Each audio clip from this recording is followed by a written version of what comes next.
Muy buenas noches. Mi nombre es André Romario Yerba Coanqui, médico residente de segundo año en el área de neurología de la Universidad Nacional Mayor de San Marcos. Mi sede docente, el Hospital Nacional Alberto Sabogal Sologuren, ¿no? En E-Salud. El motivo de la charla el día de hoy es en desarrollo del curso de telesalud. Se va a dirigir la telecapacitación dirigida a profesionales médicos, en este caso de varios hospitales, ¿no? Pero teniendo la base de mi sede, el Hospital Sabogal, dentro de ellos residentes también de neurología. Pues empecemos a desarrollar este tema acerca de la distrofia muscular miotónica. Bueno, de manera introductoria, el nombre se da en base a su descubridor, ¿no? El doctor Hans Steiner fue el primero quien lo describe, este cuadro, ¿no? Que se caracteriza, pues, con esta triada que podemos ver ahí, la debilidad progresiva, un fenómeno miotónico que lo vamos a ver y la presencia de cataratas, ¿no? Y que todo esto estaba en relación a un probable trastorno autosómico dominante, ¿no? A medida que avanza el tiempo, pues genéticamente se llega a confirmarlo, ¿no? Tiene una división clásica en dos, ¿no? La distrofia miotónica tipo uno y la tipo 2 con ciertas diferencias, como vemos acá, ¿no? En la primera vamos a ver que hay una debilidad distal a nivel de los flexores largos de los dedos y de los músculos faciales, a diferencia de la distrofia miotónica tipo 2, en el cual la debilidad es más proximal a diferencia de la primera, ¿no? Y no solo el compromiso es a nivel muscular, como vemos, sino también tiene manifestaciones extra sistémicas, ¿no? Y dentro de ellos, a nivel del sistema digestivo, a nivel cardíaco, a nivel del sistema nervioso, respiratorio y gastrointestinal, ¿no?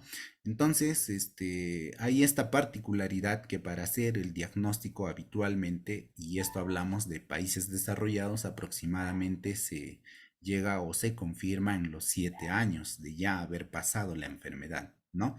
Esto en la tipo uno y con la tipo 2 14 años, ¿no? Mucho más tardío. Entonces, este tiempo obviamente es mayor en países subdesarrollados como es el nuestro, ¿no?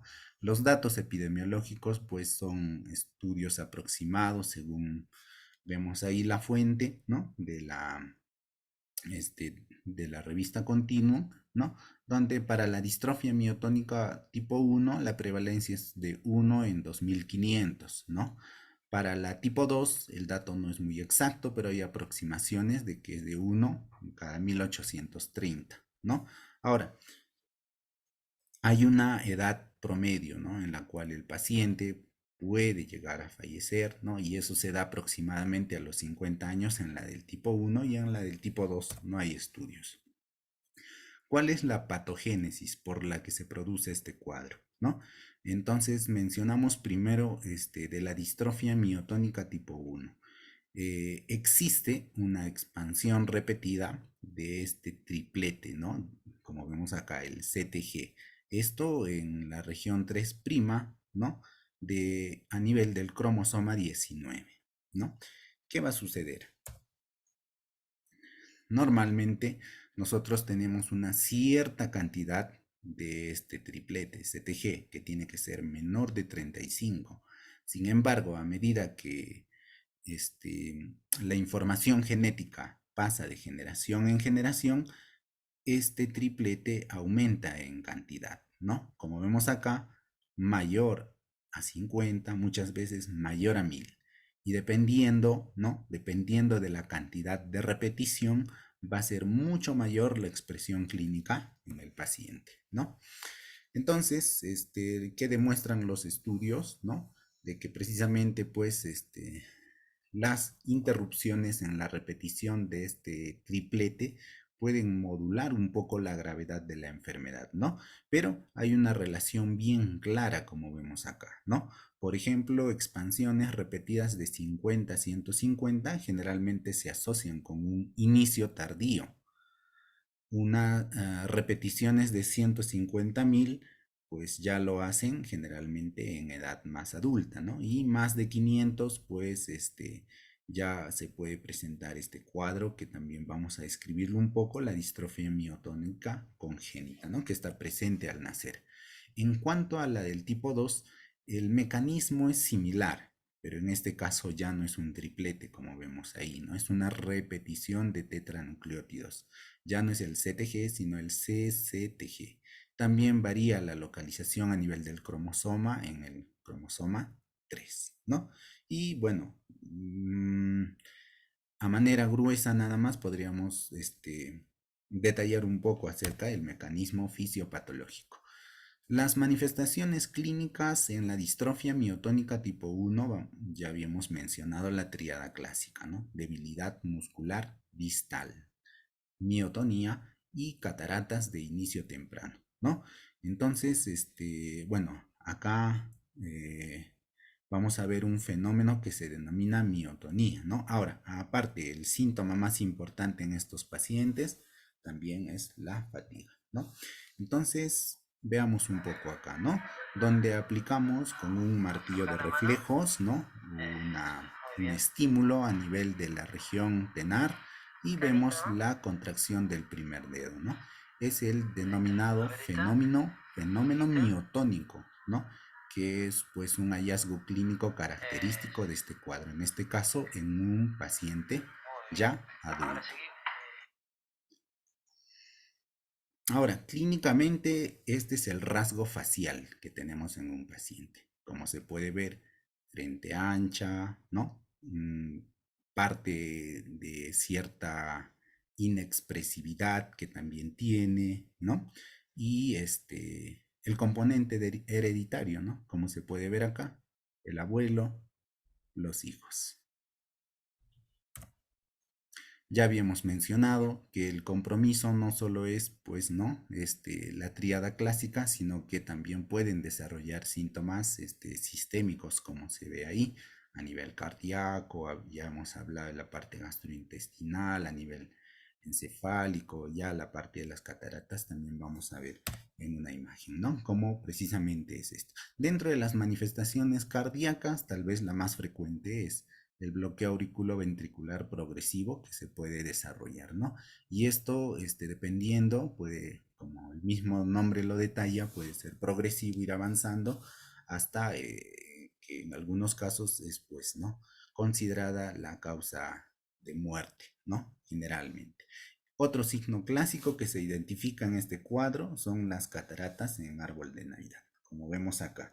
La codificación, en este caso la secuencia, la repetición del triplete hace pues que genéticamente nosotros codifiquemos para que se llegue a producir este tipo de patrón, ¿no? Bien característico en árbol de Navidad. ¿Qué más vamos a encontrar? Por ejemplo, a nivel del sistema nervioso central, en la distrofia miotónica tipo 1, va a haber un compromiso de la función ejecutiva y el procesamiento visoespacial. Esto dentro de lo que corresponde a las funciones cerebrales superiores, ¿no?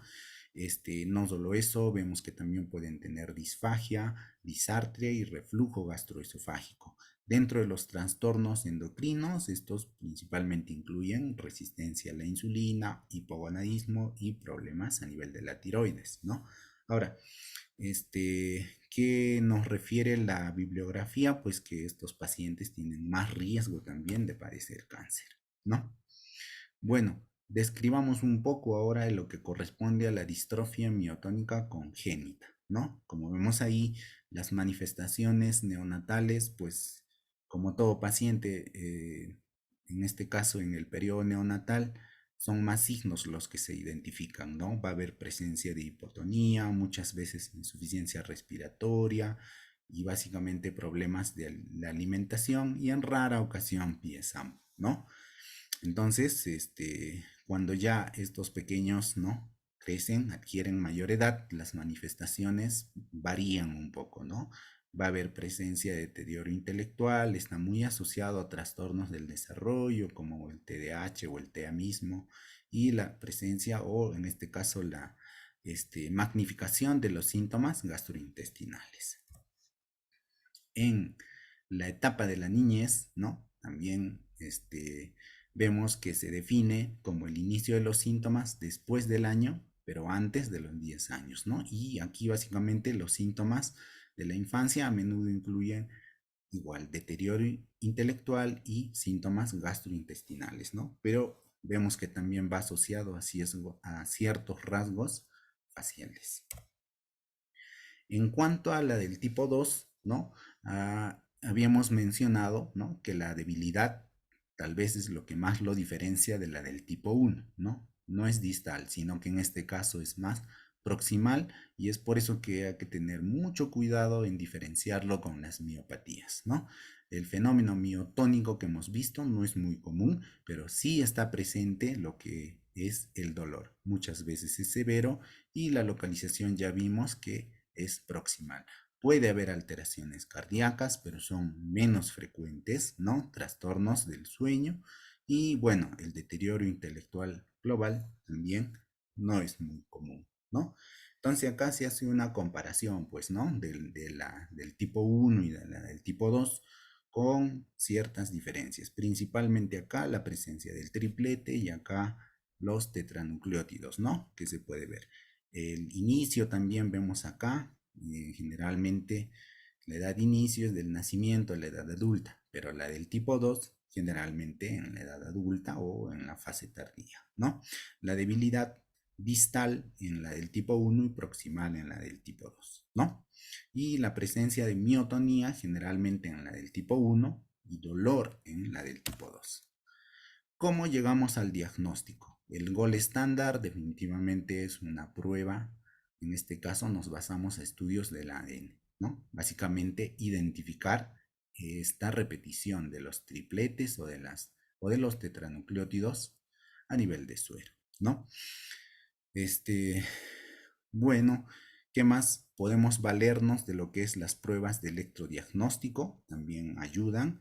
Y pues el estudio de biopsia muscular generalmente no es específico, ¿no? Pero sí podría ayudar para descartar otro tipo de distrofias, en este caso que no sean pues la de Steiner. Esto es un registro electromiográfico donde hay un patrón característico, el cual escuchen.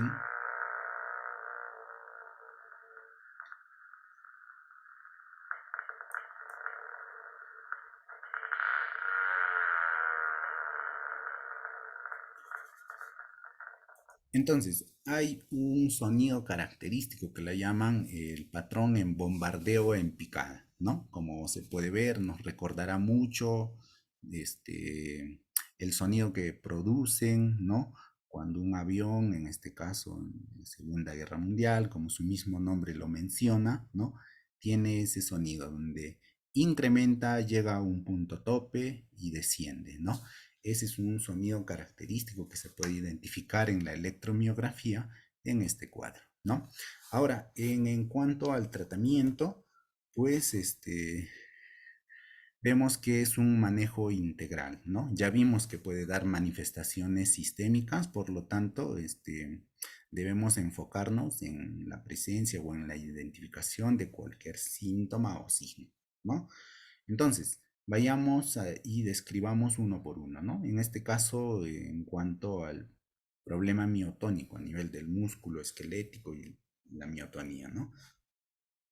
Se recomiendan evaluaciones anuales, terapia, como vemos acá, la fisioterapia, terapia ocupacional, ¿no? Ahora, se ha utilizado este medicamento, la mexiletina, ¿no? Dentro de lo que es la miotonía. Sin embargo, aún no está muy respaldado el uso de este medicamento. Ahora, de manera anecdótica también se ha intentado, en este caso, utilizar medicamentos anticonvulsivantes o de otro tipo, pero con poca respuesta, ¿no?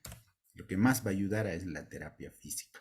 Y dentro de la parte cardiológica, definitivamente se tiene que hacer controles de electrocardiograma. Ya vimos que el bloqueo progresivo puede condicionar la muerte del paciente. Por lo tanto, cardiología debería tener controles cada 6 o anuales en estos pacientes, ¿no?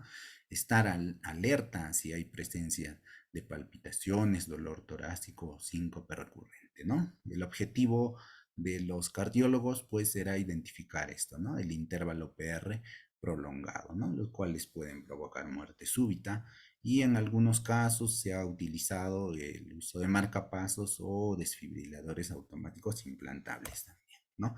En cuanto a la parte respiratoria y del sueño, pues de hecho, ¿no? Vemos acá generalmente al inicio o cuando los síntomas llegan a afectar la calidad de vida del paciente, pues en ese caso muchas veces sí necesitan el apoyo, ¿no? Entonces trabajar en la higiene del sueño es lo más recomendable y dentro de ello obviamente dejar de consumir ciertas sustancias, ¿no? Dentro de lo, de las recomendaciones que se da.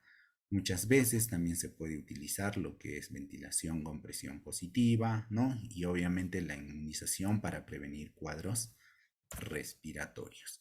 En la parte gastrointestinal, los pacientes pueden recurrir a una consulta de nutrición, en este caso si la disfagia les va a producir, pues, o dificulta, ¿no? La alimentación, por ende, pérdida de peso, ¿no? Ahora hay terapia del habla cuando se presenta lo que corresponde a la disartria, ¿no?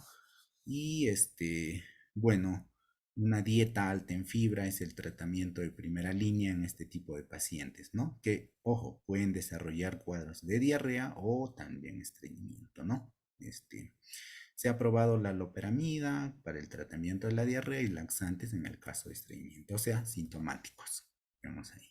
En la parte ocular es oftalmología, pues quien tiene que hacer los controles con su estudio en lámpara de hendidura para identificar la catarata en árbol de Navidad que vemos mencionado, ¿no? Y algunos sintomáticos como ungüentos o lubricantes, siempre y cuando haya también la presencia de abrasiones corneales, ¿no? En la parte endocrinológica, definitivamente se tiene que hacer tamizaje de las hormonas tiroideas, ¿no? Con la finalidad de detectar alguna anomalía y en este caso dar el tratamiento respectivo, ¿no? Desde el punto de vista de la anestesia, por ejemplo, hay un mayor riesgo dentro de lo que corresponde a la anestesia general y es importante tener ese antecedente, ¿no? Cierta hipersensibilidad a los medicamentos opiáceos y bueno, en algunos casos una reacción paradójica a los agentes despolarizantes musculares, ¿no? Otro evento común es la apnea postoperatoria, ¿no? En este caso que requiere o demanda un destete prolongado del ventilador. Y en el embarazo, ¿no? Hay ciertas asociaciones. Por ejemplo, la del tipo 1 tiene riesgo de aumentar la miotonía y la debilidad. Y en la del tipo 1 y 2 se ha visto asociada a fenómenos de preeclampsia, trabajo de parto prolongado y hemorragia periparto dentro de los factores de riesgo, ¿no? Entonces, las direcciones futuras, pues, básicamente son que los enfoques comunes para desarrollar terapias modificadoras de la enfermedad incluyen moléculas diseñadas con la finalidad de unir, pues, ¿no? Estas secuencias GC, ¿no? Para poder así silenciar la transcripción y no tengamos esta repetición de los tripletes. Por lo tanto, requiere un manejo a nivel genético, ¿no? Ahora se han probado ciertos medicamentos como la pentamidina, la actinomicina, de los cuales aún falta evidencia, sin embargo ya se les menciona, ¿no? Y bueno, vemos aquí, ¿no? El enfoque actual, por ejemplo, utilizan oligonucleótides antisentido que se dirigen a una secuencia cerca de la repetición CUG y promueven la actividad, ¿no? En este caso de un RNASH1 para degradar esta transcripción tóxica. Definitivamente es genético, ¿no? Entonces, como conclusiones podemos mencionar que las distrofias miotónicas, pues, están dentro de los tipos de distrofia más comunes, ¿no? La manifestación multisistémica es muy común, ya vimos, y por lo tanto acá no es enfoque neurológico nada más que se debe dar a este paciente, sino también ver la presencia de otros signos y síntomas, ¿no? Requiere manejo multidisciplinario, hay que establecer un plan de manejo de atención, como ya hemos visto, y bueno, ¿no? Los avances aún van y van y siguen con la finalidad de poder ofrecer algún tipo de tratamiento a este tipo de pacientes, ¿no? Bueno, eso sería todo. Gracias. Y si hubiera alguna pregunta, ¿no? Estamos para responderla. Señor, por la distrofia miotónica, ¿cuál es el signo electromiográfico? Bien, entonces, haciendo énfasis así, ¿no? Les había mostrado un poco lo que es el patrón electromiográfico, el signo en bombardeo de picada, ¿no? Ese sonido es característico de la distrofia de Steiner, ¿no? Lo podemos volver a repetir para que también quede bien grabado porque entonces empieza, ¿no? Otros lo comparan como el sonido de una moto también, ¿no? Empieza de forma leve, va ascendiendo en intensidad, es intenso y de ahí disminuye, ¿no? Similar precisamente a los bombardeos que se producían en aquellas épocas, ¿no? Es un patrón bien característico de la distrofia miotónica, la del tipo 1, ¿no?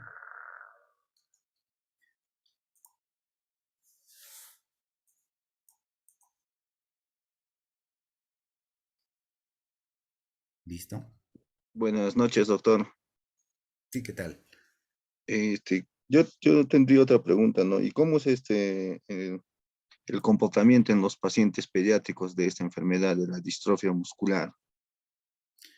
Bien, como vemos, generalmente la facies característica en estos pacientes se hace mucho más manifiesta en la edad adulta. Por lo tanto, en los niños es menos expresivo. Entonces hay que tenerle bastante importancia a lo que es lo que corresponde al desarrollo en este caso del niño. Las manifestaciones intelectuales, como hemos visto, ¿no? Muchas veces se asocian a retardo del desarrollo, ¿no? Generalmente es algo de lo que podemos encontrar, ¿no? Y bueno, tal vez eso nos podría ayudar un poco al reconocimiento de este tipo de distrofias, pero tener en cuenta el antecedente, ¿no?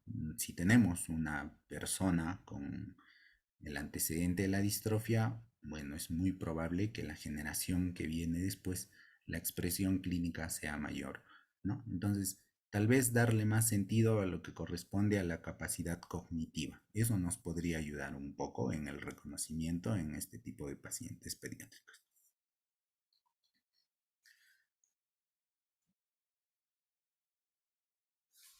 Listo. Entonces, bueno, espero que haya sido de ayuda, ¿no? La presente charla y no queda más que agradecer a todos por su asistencia.